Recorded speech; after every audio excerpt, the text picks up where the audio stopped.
Hello, everybody. First of all, I want to thank you for joining us at this late hour tonight at the LA Blockchain Summit. My name is Andrew Dix. I'm the founder of the Crowded Media Group, the publisher of Crowdfund Insider. We cover the full stack of fintech, including blockchain and crypto. And I am here tonight with some pretty cool people in the venture crypto space. We have, of course, Alon with Draper Goren Holm, the sponsor of this event. We have Ali Madhavji. Did I get that right, Ali? Yeah, Blockchain you did. Founders Fund. Yeah, awesome. We have Heinrich Zetlmayer with Blockchain Valley Ventures, all the way in Switzerland. So he's up late for us. And then, of course, we have the one and only Adam Draper with the coolest background ever. And you got to love that orange. That sounds like a challenge. It's just to make sure people know my name and where I work. So I thought you were doing that for my benefit. I really appreciate that. And and now Alon I think he just went up to you with the it's raining Bitcoin. I felt like that was a challenge. I don't know. All right, next time I'm going to have to step it up, I guess. So we're talking about tonight is what blockchain sectors are investors eyeing.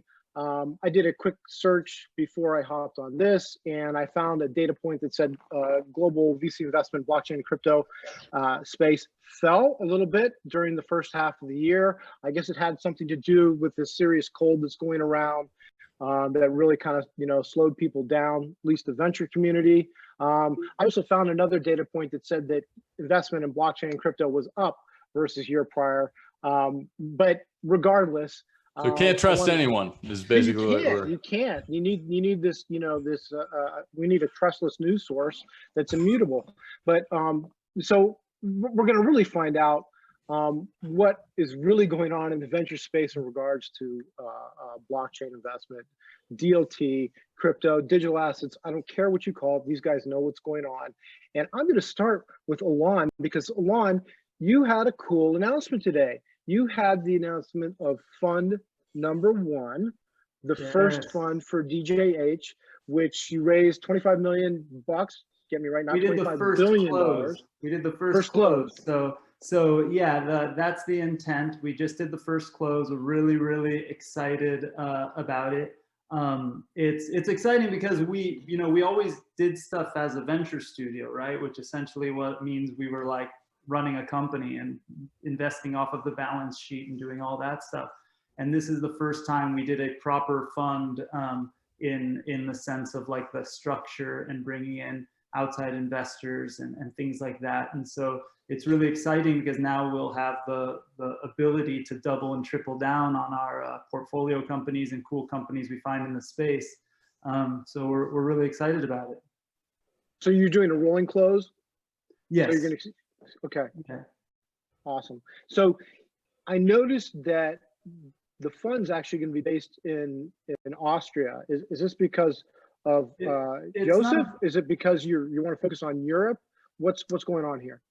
Well, it's still based out here, but Joseph spends like a good amount of time, like let's say a third of his time in Austria throughout the year anyway. So we decided to try and like plant a flag in the ground there, have an actual office to meet with companies and kind of do what we do here in LA and spend more time with the startup community.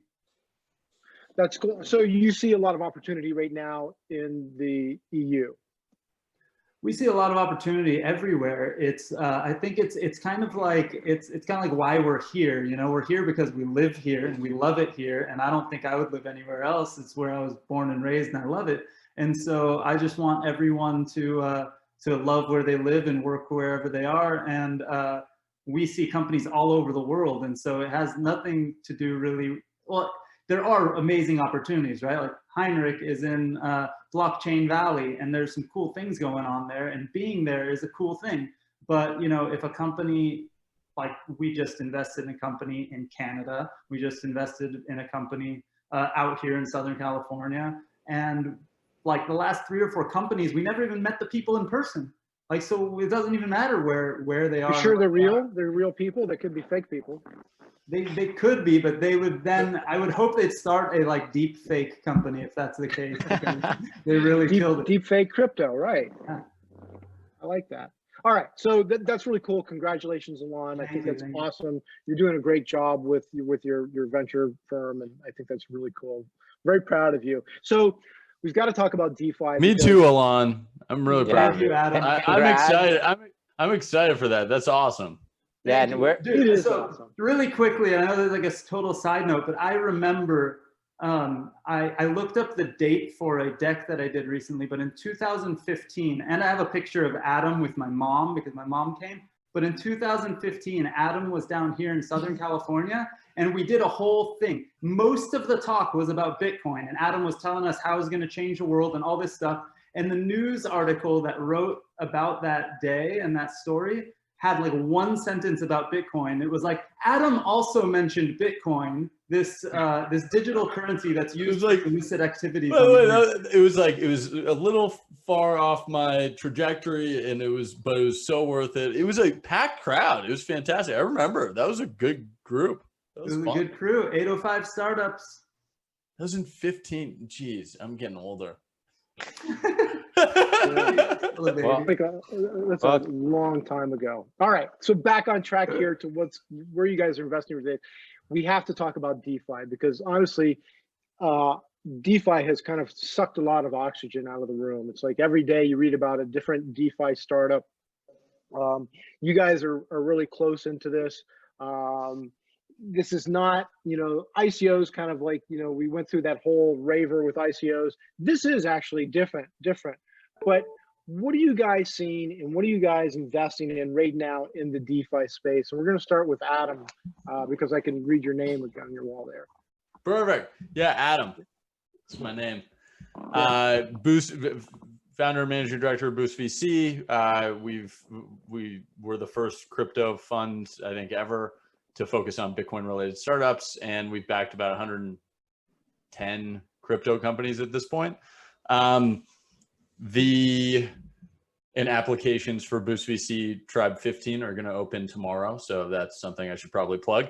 But other than that, so DeFi is fascinating because I think of it as like, it's modern day financial products that people are sandboxing in sort of this crypto environment, right? Like we know how lending works. We know how all these things work. People are creating new products that are on, that are in what we call DeFi. So it's being rapidly prototyped by like 100,000 to 1 million people every day. So I think of crypto as, personally, this is my own personal like thesis. It's basically Bitcoin and Ethereum have sort of cleared this trajectory that's basically like mass market. Like we could, those things can go beyond. Everything else is sort of in a rapid prototyping phase still. It's in a sandboxing environment for all financial products globally. And it's so exciting that we have this and so that's what I'm excited about. I'm excited about, what we just invested in a company called Pods Finance that is focused on structured financial products in smart contracts on the blockchain. So, options trading it's basically trying to translate the real world to the digital. And I like that. That's cool. Yeah. And so I'm really excited about DeFi. Like that's one of our investments specifically in the decentralized finance world. Yeah, so I mean, structured finance is old world finance. It's big banking work, and so you're looking to automate that with Pods Finance. Yes, with sort of these smart contracts that can help translate to the digital realm. Knowing basically she came from that world, and she realized that there was just a lot of like bureaucracy that could be wiped away by using smart contracts. And so I'm really excited. It's a company from South America. We've done well in South America. We backed another one called Repio a long time ago that's been doing really, really well. Talking about DeFi, the amazing thing about DeFi is it's global. like everything is everywhere, just as Alon was saying. Like it doesn't matter if you're a founder in Kuwait or China or Australia. We're all hooked up by this internet, and so that's I think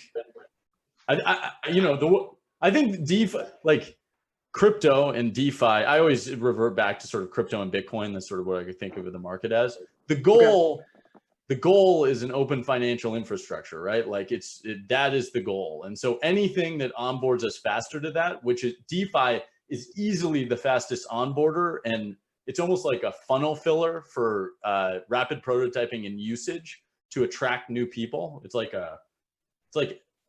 buying Google AdWords for crypto, like it's basically like getting people into the ecosystem. All right. Let's jump over to Ali. DeFi. I think Adam, brought up some good points. I mean, the way that we sort of look at it is, we see a real evolution with sort of like borrowing, lending, and savings products, right? But it's still early. Like keep that in mind, right? So, a lot of people are talking about how these products can, say, apply to the developing world, unbanked, et cetera. I think it's still early. There's a long way to go before we start tackling real sort of tangible areas of that problem. But we are seeing really interesting use cases of just like being able to connect people that, say have money and people that need money and sort of short-term borrowing, and being able to connect them at this global scale that Adam was talking about, right? We have a company called Definer in our portfolio, and they're actually an early sort of DeFi company, but doing really, really well at sort of early stage in terms of gathering AUM for their borrowing and lending products, right? One of the really interesting companies in our portfolio is a company called Fuse, and what they do is basically create closed economy currencies.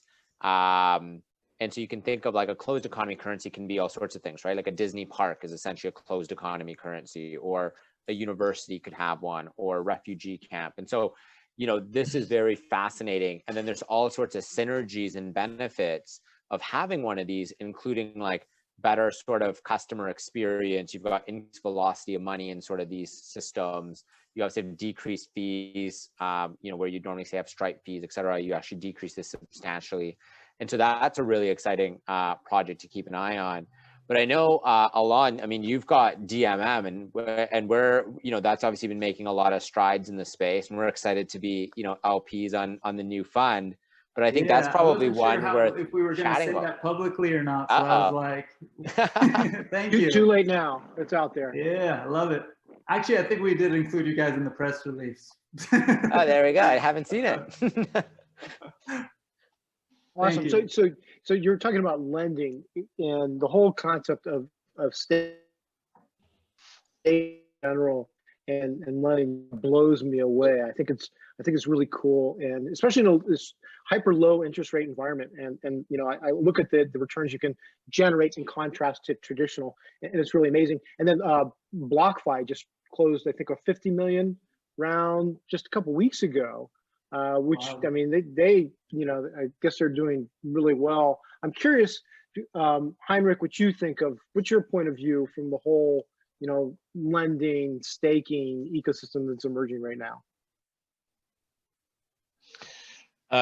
Yeah, hi, Andrew. No, first, we're super interested in the sector. So we are actually at the moment doing a lot of analysis in DeFi. We're not yet investing in it. We are analyzing where DeFi will go. Yeah, if it gets more on a bigger volume level, on an institutional level. I'm very convinced about, I'm a big believer in digital assets. I'm a big believer in exactly this lending space, in financial products that are tokenized, that are giving a interest rates to people that are able for people to make money. And we are asking ourselves, who is benefiting from all of that? That, of course, brings you in the area of exchanges. This brings you in the area of financial infrastructure. Now, we are based in Switzerland, so we are very much always thinking, how can we do things in a regulated way? So how is the regulator thinking about? That's a good approach. The same also in the EU. Now, the regulator will see this as financial products, will see many of these things as securities, and therefore it's actually a bit touchy, to invest in this in the right way. And then on top of that, our investor base very clearly is, our investor base is mostly family offices, European family offices, also Asian ones, and Swiss ones, and they are of course a little bit more conservative. This is why we didn't invest yet. So you're getting closer. You're gonna go there. Alon, what about you? Well, there's sort of like going along those lines of regulation, right? Like if we were extremely conservative, none of us would probably be in this space, right? What DeFi company is this regulation one that you keep talking about? What DeFi company is that? So that's where I was going, is like there's two sides to the spectrum, right? And technology is doing two things. There's in my the way I think about it and look at it all the time is there's two sides, right? There's this hyper DeFi side, and it's like we're going to use technology and completely circumvent regulation because for the most part, let's say in their opinions, it's not fair, it's not what's best, it is what it is. But they're building amazing companies, not doing anything that should be considered illegal because the spirit of what they're doing is incredible, right?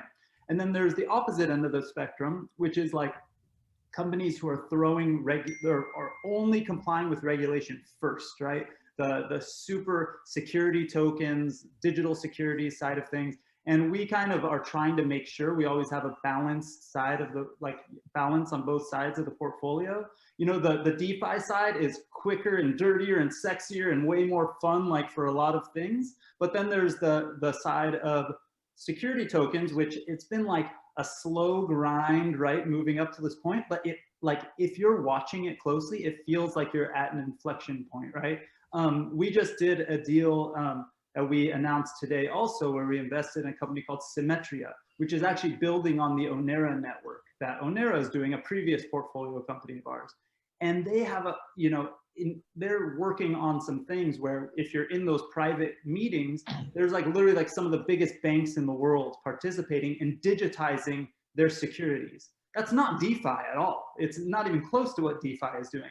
But it is it's them going, we're going to comply with regulations and we're going to use technology to streamline the process so people can actually make it usable. And then over here, it's like regulation's unusable. We're just going to completely circumvent it. We'll plant our flag in a country that is better than the United States when it comes to regulation. We're just going to get and that's one of the things I love about the sector. It's kind of that clash, that ongoing clash of old and new, and they do meet. So Adam, you're big on DeFi, obviously. What about digital securities? What about tokenization? Are you guys investing in any of those firms that are either doing it or handling it? Yeah, I think DeFi, I think, is what's happening now, right? So if you're crushing it right now, you invested in DeFi 3 years ago, and for early stage stuff, which is what we do mostly. That's what we do. The things that are coming, I believe, are DWeb and NFTs. So the decentralized web is sort of building the open web, so decentralized media, pre-programmed freedom of speech, pre-programmed these governing laws that the government actually has, being able to build that into smart contracts is sort of what I believe DWeb is, and that's sort of the promise of what crypto always has been. And then NFTs, I think, are a sneak attack. NFTs are these things that we were talking about, this DeFi company regulation, right? And NFTs get to sneak underneath regulation and be in the trading card asset class, right? And so art, collectibles, it falls underneath that world. And I'm incredibly bullish. I was just showing off before this. I was showing off my Michael Jordan cards that I have next to me. So I have this, 1990 Michael Jordan. That's not that rare. I got my Kobe rookie up there, but I've been obsessed with collectibles my whole life. I have a huge comic book library that's literally to the right of me, and I have all this stuff. So I innately sort of understand this concept of what non-fungible tokens and the promise of that. We also, so from our portfolio, one of the number one NFTs companies, which is also sort of like a sneak attack on the industry, is Unstoppable Domains. So people don't think about it, but decentralized domain names are actually a piece of sort of that NFT territory. And it's, I mean, also building in functionality, which is a part of that D-Web. So Unstoppable Domains sort of treads this line right between the two things that I think are coming. That is one of our portfolio companies. I'm a huge fan of it. And then, yeah, so I'm all about NFTs. If I could get like, you want to know what you want to know what I'm obsessed with right now? So I want to find the NFT company that's doing where you open up packs, and the pack, you can actually open it wrong, where it damages the cards forever. That would be great. Oh, yeah. wow. So how's that great? That was always the scariest thing when you were younger. Well, that's the thing. In collectible trading cards, like the value is completely determined on whether or not it's a 10.0, a 9.0. Let's start with a box, though. Yeah. If you don't know if you want to okay. open the box, and then if you open the box, do you open the packs? And which packs do you open? You feel them for the weight. Like this one weighs a little more, I swear. And then the brands sort of deliver you high end to low end. Like when I was 10, I could only buy Tops, and then this year I finally started upgrading to like Topps Finest, and like the I do agree with Adam though. The diamond one. So NFTs are a big thing. Ali, are you getting into NFTs? So we're Somebody very bullish. paid my son for a picture of this week. Somebody paid my son for an NFT of this picture. Well, wow. I mean, but that's crazy. Your son is a savant, evidently. Like that's an incredible picture. Poo-poo.eth, everybody. Poo-poo.eth. Yeah. So in terms of NFTs, though, we're also very bullish on it. One of our portfolio companies is Splinterlands, which many people I'm sure in the audience know, #1 blockchain game globally. Many sites also rank it as the #1 DApp. And I mean, a lot of the things that they're doing are really exciting, and they've got a lot of users. There's pretty strong monetization on the game. And it's building a very rapidly growing community. There's a lot of stickiness.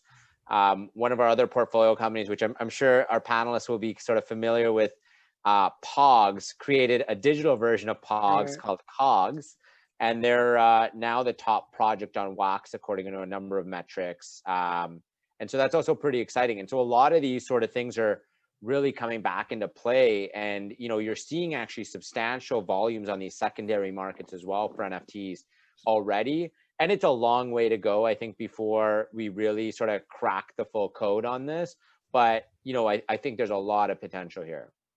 Well, there's a lot of potential because it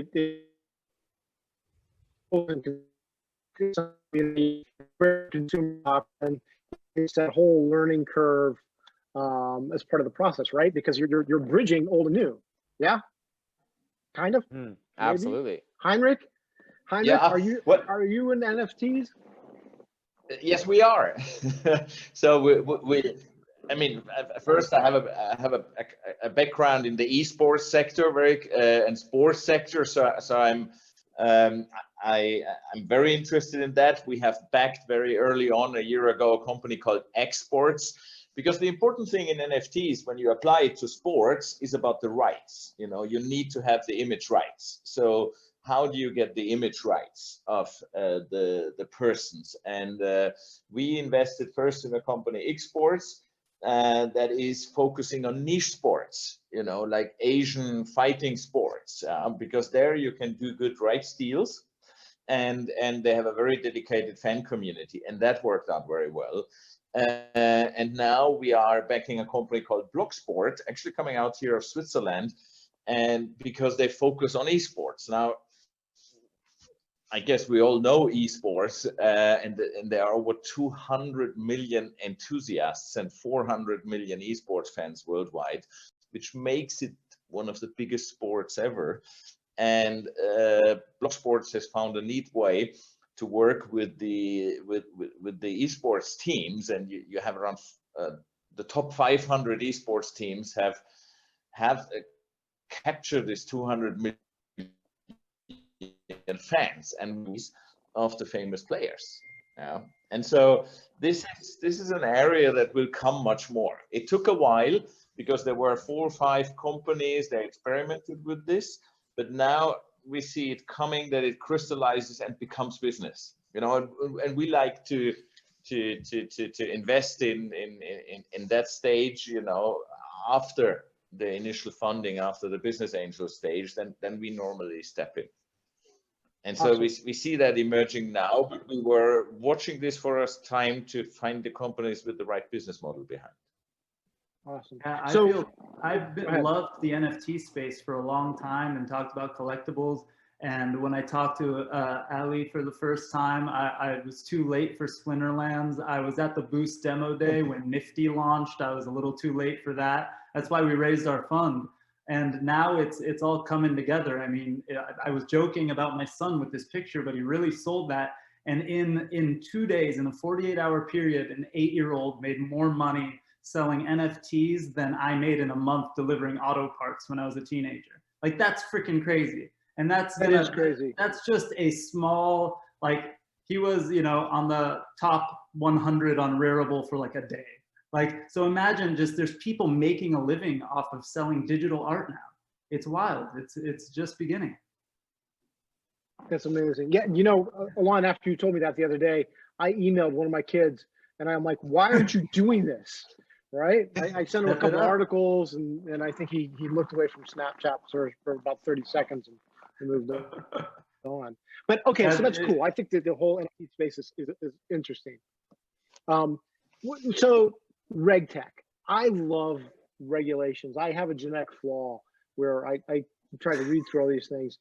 I see, you know, again, you have this clash of people who don't believe in the need for regulation and the people that see an opportunity to better manage regulation and compliance because that's the way it's been done for a gazillion years. Are any of you guys in that space? Are you looking to use, you know, a blockchain tech to pull the friction out? Because I see a huge opportunity there because you know how old finance operates and they're still carting around boxes.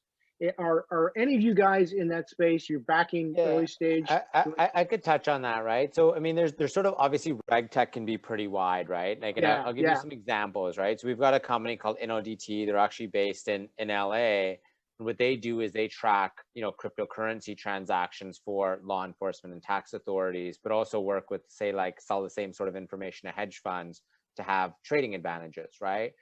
But that would sort of, you know, classify under that as working, you know, in that way that's sort of helping, you know, whether it's central banks or tax authorities, et cetera, to track what's going on. You know, similarly, I think there's quite a lot of other things that probably fall under some forms of regulation in our portfolio, whether it's, you know, companies like Agrio in South America, you know, working with financial institutions to decrease the risk of their lending portfolio. Using things like geospatial mapping, soil moisture, and also there's an entire sort of blockchain layer to that. You know, there's a lot of really exciting things that, you know, I think people aren't aware of that are just fascinating. It's not as sexy as DeFi. Yeah. Go ahead. Yeah. Adam. Well, regulation is like the sexiest moat you can have. So yeah, I'm all about regulation. Like once you get past that bar, it's sort of like the money printing device happens. And so I'm very much involved in, I mean, that at the end of the day, the biggest exchanges who have gotten through that moat, whether it be Coinbase, Gemini, like there is a huge barrier to entry for exchanges because they got through that. So I think in some ways we're all really into RegTech. It just doesn't sound sexy. I personally, so I mean, the companies that are coming to mind are like Wire, WYRE. They are a RegTech company, except they are a payments company also. So it's sort of one of these things where you use them to onboard the payments, but really what the companies are using them for, the blockchains are using them for, like all these companies are using for, is they are plugged in, have their money transmitter license. They've dealt with all of the regulatory burden that is for any crypto company. I mean, to be fair, I don't think the regulatory environment needs like blockchain yet. They need like computers like in that industry. That would be great. So like the green screen ones, like with, Yeah, you know, a like- cursor up in the corner. So I think that we're Cobol. going from reg 1.0 to reg like 1.2, and it's gonna look pretty good. And it's big business. Like There it is. I always think my first company was a company called Expert Financial. It was regulated ATS, and like regulators are really just, they're great. They're great people. They're trying to do what's right. They just want to make sure that no one's greedy and no one steals your cash. Like that's basically what they're trying to do. No, regulators want to regulate. I mean, there's a balance there that's hard to you know, meet. So And we're running out of baller's time. gonna ball. Yeah, absolutely. So we're kind of running out of time here, and I have a bunch of other questions I'd like to ask each of you, but we don't have enough time to ask all those questions. So I'd like to kind of go around the circle here, and you each tell me, what are we going to be talking about next year? Because this whole industry tends to be a little bit herd-like at times, where everybody gets excited about something and then it dies down, and then they get excited about something else. And you know, are we going to be talking about the same stuff that we're talking about today 12 months from now? So look at your crystal ball. Ali, you're going to tell me the future so I know what I need to be buying now. Yeah, it's a good question, right? I think NFTs were sort of mentioned earlier, so I'm going to skip that one. I'm going to say enterprise, I think, is starting to come back, right? It's actually been it's been a space that's actually stagnated from an investment standpoint. You had a lot of hype on it before, a lot of mentions and sort of you know, earnings calls, things like that, and it sort of dropped off. And we're starting to see some of those successes. It's sort of hard maybe to monetize from the pure crypto you know, blockchain enthusiast standpoint, but you look at players like HSBC, they've moved $1.2 trillion on their blockchain, right? Like, Right, yeah. these are just crazy numbers. You know, we've got companies using blockchain and enterprise level in sort of like, you know, ag tech and media entertainment with BeatDAP. You know, we've got companies doing it across the fintech sector, et cetera. And so we're really excited about the enterprise layer. Okay, enterprise. That's your answer. We're running out of time. So Heinrich, what's telling me the one sector I need to be investing in now? You need to invest, in my opinion, in Series A and Series B rounds of the financial infrastructure coming up in blockchain, the more institutional side, the more enterprise side, because that will scale massively next year. We will see a lot of going lives of traditional banks using blockchain and other things. Alon, quickly, one word. One word. Shit. No, I don't know. The thing is, I hope I don't know, because if I don't know, it means we're doing something new and innovative, because what we're going to do between now and this time next year is hopefully do the stuff that's exciting 2 years, 3 years from now. You got to, we have to be early or else we lost, right? So hopefully we're talking about what great bets we made a year ago. I think it's, one of the headlines is going to be Coinbase is a $200 billion company and it's public. And then the second one is going to be for earlier stage, it's going to be decentralized media is going to be a big deal.